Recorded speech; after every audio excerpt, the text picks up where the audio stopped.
स्वागत है आपका जनता टीवी में। आप देख रहे हैं बात देवभूमि की। मुख्यमंत्री पुष्कर सिंह धामी वीर बाल दिवस के मौके पर टिहरी पहुंचे थे, जहां पर उन्होंने गणेश चौक से प्रताप इंटर कॉलेज तक रोड शो किया है। रोड शो के दौरान भारी भीड़ उमड़ी। इसके बाद सीएम धामी बोराड़ी स्थित टीला साहिब गुरुद्वारे भी पहुंचे हैं, जहां पर उन्होंने मत्था टेक कर प्रदेश की खुशहाली की कामना की है। इसके अलावा सीएम धामी बेटी ब्यारियों को कैथलिक के तहत आयोजित कार्यक्रम में भी पहुंचे हैं, शिलान्यास भी किया है और लोकार्पण भी किया है।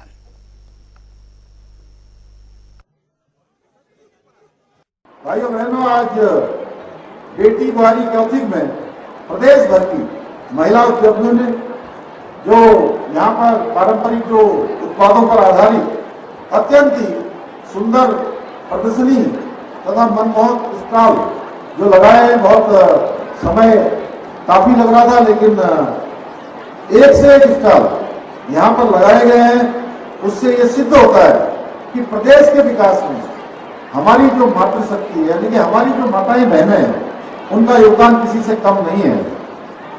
और आज के कार्यक्रम में जो स्टॉल लगे हैं वो निश्चित रूप से हमारे आदरणीय प्रधानमंत्री मोदी जी के जो 2047 का विकसित भारत है, विकसित राष्ट्र बनाने का संकल्प है, उसको भी परिलक्षित करता है।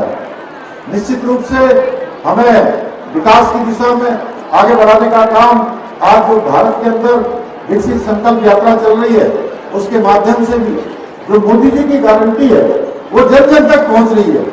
भाइयों बहनों, हमारा देश महिला विकास से आगे बढ़कर आज महिला नेतृत्व की बात कर रहा है। महिलाओं की लीडरशिप आज हर क्षेत्र में हो रही है। अभी असम के मुख्यमंत्री हेमंत बिस्वा शर्मा उत्तराखंड के दौरे पर रहे हैं। वहीं आज उन्होंने उत्तराखंड के मुख्यमंत्री पुष्कर सिंह धामी से भी मुलाकात की। इस दौरान दोनों के बीच कई मुद्दों को लेकर विस्तार से बातचीत भी हुई है।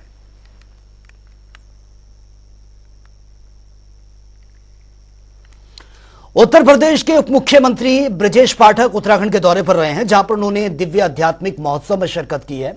वहीं सनातन और हिंदू धर्म पर दिए गए सपा नेता स्वामी प्रसाद मौर्य के बयान पर जमकर पलटवार भी किया। उन्होंने कहा कि सनातन पर हमला करने वाले मिट गए हैं और आज विश्व भर में सनातन का पताका लहरा रहा है।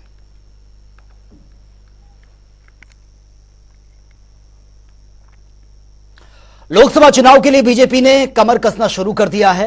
आपको बता दें कि बीजेपी हर वर्ग को साधने की कोशिश कर रही है और साथ ही बीजेपी ने कुछ सम्मेलन और कार्यक्रम भी तय कर लिए हैं। इस दौरान बीजेपी प्रदेश प्रवक्ता हनी पाठक ने कहा कि हमारी बूथों की टोली है, उनके सम्मेलन भी तय किए गए हैं जो जनवरी में होंगे।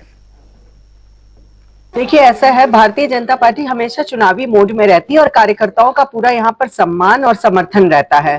तो कार्यकर्ता, क्योंकि बीजेपी की हमारी नींव है, तो इनको देखते हुए जो युवा सम्मेलन होने वाले हैं, बूथ की टोलियां गठित होने वाली हैं, राष्ट्रीय पदाधिकारियों की बैठक होने वाली है और भी विभिन्न कार्यक्रम यहाँ पर लगातार चलते चले आ भी रहते और लगातार चलते आएंगे, क्योंकि भारतीय जनता पार्टी बड़ी मोर्चों की भी पार्टी है। इसमें तरह तरह के मोर्चे हैं।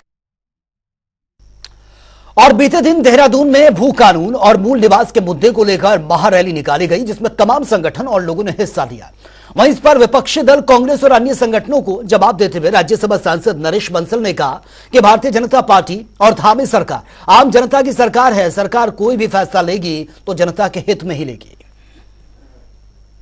देखिए, धामी सरकार या भारतीय जनता पार्टी ये आप सबकी पार्टी है, यहाँ के सब निवासियों की पार्टी है। उन्होंने अपना समर्थन देकर सरकार बनाई है। सरकार का कोई भी काम यहाँ की जनता के हित में होगा। हमारे यशस्वी मुख्यमंत्री जी ने राधा रतूड़ी जी के नेतृत्व में एक समिति बनाई है, उसकी रिपोर्ट आएगी। उस रिपोर्ट का विश्लेषण करने के बाद मंत्रिमंडल के माध्यम से जो भी कुछ होगा जनता के हित में ही होगा।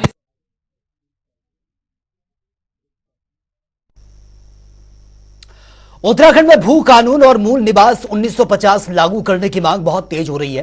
कांग्रेस के प्रवक्ता शिषपाल बिष्ट ने कहा है कि भू कानून लाने वाले कांग्रेस सरकार के ही हैं, जबकि भू कानून को समाप्त करने वाली बीजेपी सरकार है। आगे उन्होंने कहा कि इस भू कानून में कांग्रेस के 90% कार्यकर्ता शामिल थे।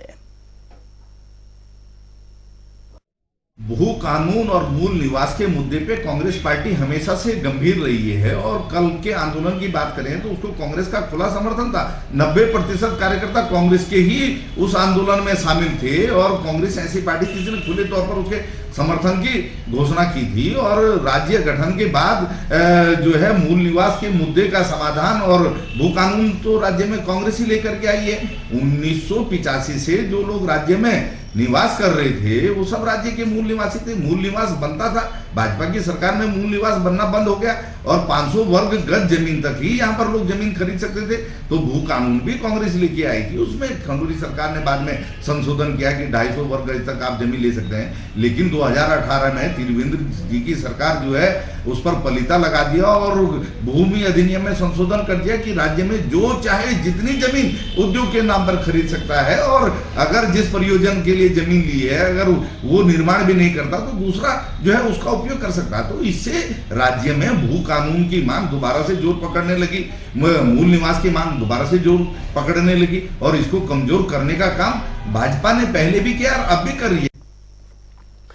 बद्रीनाथ केदारनाथ मंदिर समिति के स्तर से शीतकालीन गद्दी स्थलों पर यात्री सुविधाओं को लेकर कई स्तर पर काम किया जा रहा है और इसी कड़ी में ये ज्यादा जानकारी देते हुए बीकेटीसी अध्यक्ष अजेंद्र अजय ने बताया है कि ऊखी मठ स्थित ओंकारेश्वर मंदिर के विकास और सौंदर्यीकरण करने की तैयारियां बहुत तेजी से चल रही हैं। साथ ही उन्होंने यह भी कहा कि इससे यात्रियों को हर तरह से फायदा भी मिल सकेगा।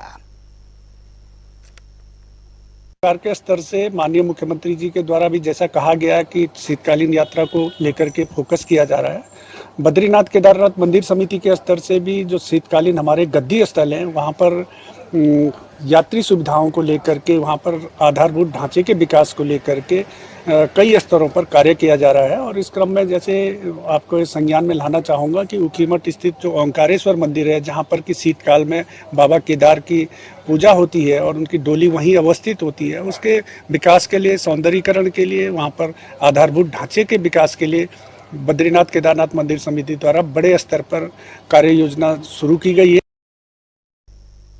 और पचवादून क्षेत्र में भूमाफियाओं और लकड़ी माफियाओं के हौसले बुलंद होते जा रहे हैं। दरअसल मुख्य मार्गों पर स्थित बागानों में आम और लीची के पेड़ों पर आरियां जलाकर उनको काटने का काम हो रहा है और इस पर संबंधित विभाग मौके पर पहुंचकर कटे हुए पेड़ों की पुष्टि उन्होंने की है। साथ ही भूस्वामी के खिलाफ मुकदमा दर्ज करने का भी यह आश्वासन दिया गया है। देखिए, संतुष्टि तो नहीं है। आज क्या था कि ऑलरेडी हम इन्होंने 3 दिन पहले बुलाया था, उस दिन राजस्व टीम नहीं आई। आज राजस्व टीम आई, हमने सुबह ही बोल दिया था कि आप अपने उपकरण लेके आइएगा, जो कि ताकि हम ये नाप सके, क्योंकि परसों भी ये नाप नहीं हो पाई थी कि यहाँ पे कितने पेड़ अवैध कटे हैं। उस दिन हमने 162 पेड़ की गिनती करवाई थी ने। अब वो 162 पेड़ किसके हैं? राजस्व कह रहा है जी एक ही का खाता है।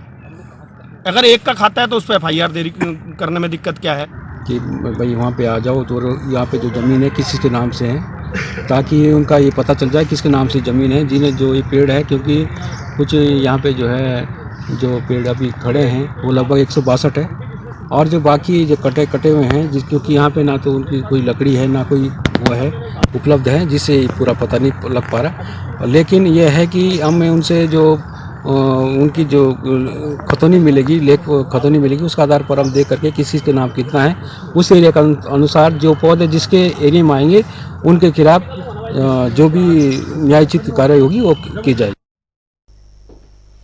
और रुड़की के मंगलौर स्थित लाबोली गांव में ईंट भट्टे की अचानक से दीवार गिरने से बड़ा हादसा हुआ है। हादसे में 6 मजदूरों की मौत की खबर है, जबकि एक मजदूर गंभीर रूप से घायल बताया जा रहा है।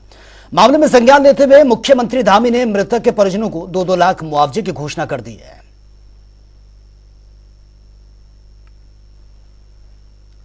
गिरने से 8 लोग इसमें दब गए थे, जिसमें 6 लोगों की मृत्यु की अभी तक हम लोगों के पास सूचना है। वे 2 लोग अभी हॉस्पिटल में हैं, उनका इलाज चल रहा है। आगे की जो भी कार्रवाई है उसके लिए हम लोग यहाँ पर मौजूद हैं। बाकी आगे कार्रवाई इसमें जो भी पुलिस के पास कंप्लेन आएगी। और उत्तरकाशी में यातायात पुलिस ने ड्रंक एंड ड्राइव के खिलाफ चेकिंग अभियान चलाया हुआ है, जिसके तहत शराब और अन्य नशीले पदार्थों का सेवन कर ट्रैफिक नियमों को तोड़ने वालों को बख्शा नहीं जा रहा है। और इसी कड़ी में उत्तरकाशी मुख्यालय के आसपास ड्रंक एंड ड्राइव के खिलाफ सघन चेकिंग अभियान चल रहा है और इस दौरान नशे की हालत में वाहन चालकों पर 3 वाहन चालकों को इसमें गिरफ्तार भी किया गया है। दरअसल नए साल को देखते हुए पुलिस एक्शन मोड में है। नए साल के जश्न को लेकर कॉर्बेट प्रशासन ने अलर्ट जारी कर दिया है, जिसके साथ ही वन विभाग की संयुक्त टीम की ओर से कॉर्बेट पार्क और कॉर्बेट पार्क से लगते हुए वन क्षेत्रों में लगातार फ्लैग मार्च निकाला जा रहा है। इसके अलावा वनों वन्य जीवों की सुरक्षा के चलते वन कर्मियों की छुट्टियां भी फिलहाल रद्द कर दी गई हैं। वहीं प्रशासन कॉर्बेट पार्क के दक्षिणी सीमा पर लगातार ई सर्विलांस सिस्टम के साथ ही वन कर्मियों के जरिए नजर बनाए हुए है। हमारे आगामी जो इस समय और आने वाली नव वर्ष के आगमन पर जो है अपराधी भी ज़्यादा सक्रिय हो जाता है और मानव वन्यजीव संघर्ष को रोकने का भी एक उद्देश्य है कि पब्लिक में मैसेज पहुंचाया जाए कि वो भी वनों से अपना दूरी बनाए रखें, क्योंकि आज के समय में वाइल्ड लाइफ की संख्या भी दिन प्रतिदिन बढ़ रही है। इन सब चीज़ों को मद्देनजर रखते हुए ये हमारा आज का जो अंतर प्रभागीय फ्लैग मार्च है, इसमें कॉर्बेट टाइगर रिजर्व और रामनगर वन प्रभाग की कोसी रेंज से संयुक्त फ्लैग मार्च सामलदेव बवलिया से गर्जिया तक का रखा गया है। और वहीं क्रिसमस और वीकेंड को लेकर पहाड़ों की रानी मसूरी में पर्यटकों की भारी भीड़ देखने को मिल रही है। पर्यटक ठंड के मौसम का जमकर लुत्फ उठाते हुए नजर आ रहे हैं और इसी मौके पर मसूरी में देश विदेश से पर्यटक पहुंच रहे हैं। सुहावना मौसम जमकर वो आनंद ले रहे हैं। मसूरी अधिकतर जितने भी वहां पर होटल और गेस्ट हाउस है वो 80 से 90% तक ऑक्यूपेंसी उनकी हो चुकी है, जिससे कारोबारियों के चेहरे भी काफी खिले हुए हैं। तो चलिए अब बात होगी तमाम खबरों की। लोकसभा चुनाव को लेकर मिशन में जुटी समाजवादी पार्टी ने ब्राह्मण कार्ड खेला है, जिस पर प्रतिक्रिया भी अब सामने आनी शुरू हो चुकी है। ऐसे में हमारे संवाददाता तौकीर किदवई ने उत्तर प्रदेश के पूर्व उप मुख्यमंत्री और राज्यसभा सांसद दिनेश शर्मा से खास बातचीत की है, वो देख लेते हैं। प्रधानमंत्री अटल बिहारी को आज उनकी जयंती है, अलग अलग तरीके से याद किया जा रहा है। हमारे साथ पूर्व उप मुख्यमंत्री दिनेश शर्मा जी हैं। सर, आज अटल जी की जयंती है, कई तरीके से लखनऊ के लोग खासकर उन्हें याद कर रहे हैं। लखनऊ नहीं, पूरा देश पूरा विश्व अटल जी को याद करता है और अटल जी का जो नाम है वो शुचिता, पारदर्शिता और एक तरीके से हम कहें तो सुशासन का नाम है और आज इसको सुशासन दिवस के रूप में मनाते भी हैं। मैं डिप्टी सीएम था तो मैंने अटल सुशासन पीठ बनाई थी। आज वो लखनऊ विश्वविद्यालय में बहुत अच्छी तरह चल भी रही है। अटल जी ने सड़कों का जाल फैलाया, अटल जी ने चतुर्भुज योजना के अंतर्गत इंफ्रास्ट्रक्चर को ठीक किया, नदियों को आपस में मिलाने का अभियान चलाया। अटल जी ने इस लखनऊ को बहुत दिया, कन्याओं के डिग्री कॉलेज दिए, यहाँ पर तमाम प्रकार के शैक्षिक संस्थानों की स्थापना कराई, कन्वेंशन सेंटर दिया। यहाँ पर शहीद पथ अगर देखो आज वो भी लखनऊ की शान बनकर आ रहा है। लखनऊ का रग रग अटल में है। उनका जन्मदिन सबके लिए एक पर्व से कम नहीं होता। आज ये अटल पर्व है और अटल पर्व को लखनऊ के निवासी बड़ी शुचिता और पारदर्शिता से मना रहे हैं। मैं अभी 7वें कार्यक्रम से होकर जा रहा हूँ। दर्जनों कार्यक्रम आज हैं। आज क्रिसमस भी है। मेरी शुभकामनाएं क्रिसमस के लिए। तो मेरी शुभकामनाएं अटल जी के जन्म जयंती को मनाने वाले सभी सौभाग्यशाली भारतीयों के लिए। तो चित्रकला के माध्यम से भी उन्हें प्रदर्शित करने के लिए एक प्रदर्शनी लगाई गई थी, उनके जीवन काल को भी दिखाया गया, उसके बारे में क्या? अनकही कथा है उनके जीवन की प्रदर्शनियां। एक एक चित्र अटल वाक्य को जीवित कर रहा था। अद्भुत थी ये राजेंद्र करण जी की जो चित्र प्रदर्शनी है। मैं कहूँगा कि सबको देखना चाहिए। एक चित्र को अगर ध्यान से टकटकी लगाकर देखो तो अटल का जीवंत भाव और उनकी स्मृतियाँ आपके अंदर अपने आप में आ जाएंगी। बहुत भव्य और दिव्य ये प्रदर्शनी रही। उनकी श्रीमती जी और उनके सुयोग बेटे रोहनीश करण भी यहाँ पर आज इस प्रदर्शनी में आए हैं।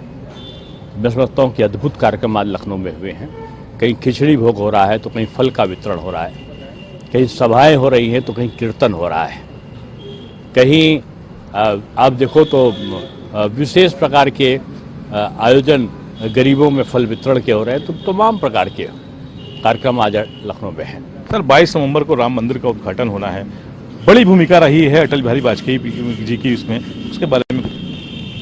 नहीं, देखिए, श्री राम जन्मभूमि मंदिर निर्माण समस्त सनातनियों की एक स्वप्न को 550 साल बाद साकार होता हुआ दिखाई पड़ता है और इसमें सभी की महती भूमिका रही है। माननीय अटल जी तो एक अटल सत्य हैं, हर अच्छे काम के प्रति उनका भाव रहता था। लेकिन ये निश्चित है कि 22 जनवरी तक पूरा भारत राममय दिखाई पड़ेगा। सर, समाजवादी पार्टी महाब्राह्मण सम्मेलन करा रही है।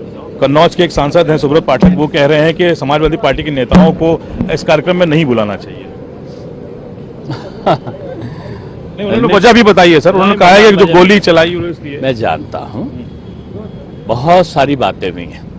अभी उनकी पार्टी के एक बड़े पदाधिकारी हैं, ब्राह्मण को पाखंडी, ब्राह्मण को श्री रामचरितमानस के दोषों का उसके बारे में अपशब्दों का प्रयोग करते घूम रहे हैं। उनके तमाम नेताओं के विवादित बयान आ चुके हैं। फिर मुझे खुद ही जानकर ताज्जुब होता है, ये ब्राह्मण पे प्रेम जागृत कैसे हुआ। ब्रह्म देवता निश्चित रूप में आहत से महसूस करते हैं उनके अपनी बातों से। और अब कोई भी सम्मेलन करे, लेकिन सम्मेलन से फर्क नहीं पड़ता सर। लेकिन जो उन्होंने कहा सुब्रत पाठक जी ने कि ना बुलाना चाहिए समाजवादी पार्टी के नेताओं पे। देखिए, ये राय तो सबकी अपनी अलग अलग होती है। अब कोई बुलाए आएगा तब कोई बात होगी ना। अब ब्राह्मण के बेस में या किसी और जाति के बेस में कोई किसी को बुला सकता है। मोदी जी ने तो 4 जाति बना दिए, एक है किसान, एक है नौजवान, एक है महिला और एक है गरीबी। इन चारों जातियों का उत्थान ये हम सबका उद्देश्य है। कोई जातिवाद चलाए, लेकिन हम लोग तो एक ही जाति, ये 4 जातियों के उत्थान के लिए काम कर रहे हैं। बहुत शुक्रिया हमसे बात करने के लिए। देखिए, दिनेश शर्मा जी हैं, पूर्व उप मुख्यमंत्री हैं और इसके अलावा मौजूदा राज्यसभा सांसद हैं। इनका कहना है कि राम मंदिर का जो भव्य एक उद्घाटन होने जा रहा है वो सिर्फ प्रदेश के लिए नहीं, यानी कि पूरे देश के लिए मायने रखता है। और इसके अलावा अटल बिहारी वाजपेयी जो पूर्व प्रधानमंत्री हैं, उनकी भूमिका पर सब कोई संदेह नहीं कहा जा सकता कि एक बड़ी भूमिका राम मंदिर के निर्माण में भी उनकी रही है। और इसके अलावा आज उनकी जयंती है, इसलिए जगह जगह उनको याद किया जा रहा है। खासकर लखनऊ से उनका नाता रहा है, तो लखनऊ के लोग उन्हें भरपूर तरीके से याद कर रहे हैं। कैमरा पर्सन यास के साथ दौखर किदवई, जनता टीवी लखनऊ। तो फिलहाल इस बुलेटिन में मेरे साथ इतना है, लेकिन तमाम खबरों के लिए आप बने रहिए जनता टीवी के साथ।